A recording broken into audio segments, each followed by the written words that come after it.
عبدالخلیل خالقزاده رئیس بیمارستان ابن سینا از طریق صحیفه‌اش در فیسبوک از مردم دعوت کرده است که برای پیدا کردن امکان امشوی از کرونا ویروس به هیچ اصطلاح ام شوند.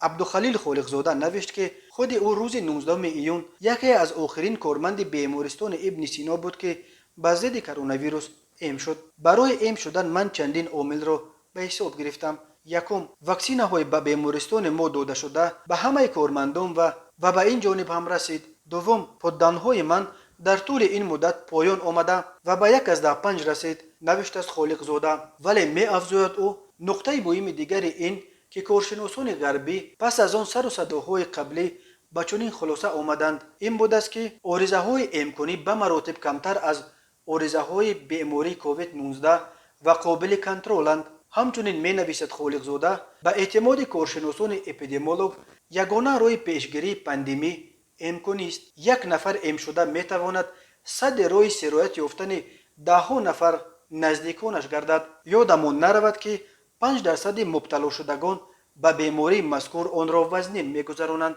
دعوت عبدالخلیل خالقزاده از مردم به امشوی به ضد کرونا ویروس در حالی است که بنا به گزارش فرتون کام تاجیکستان از لحاظ سطح فراگیری مردمش با واکسن ضد کرونا ویروس در یکی از زینه‌های پایین قرار دارد. تا کنون در تاجیکستان 132,000 نفر یا تقریباً 1.4% اهالی از کرونا ویروس ام شدند. برای مقایسه این رقم در امریکا 51%، در کانادا و اسرائیل و بریتانیا 62%، در روسیه 12% و در ازبکستان همسایه 3.6% بوده است.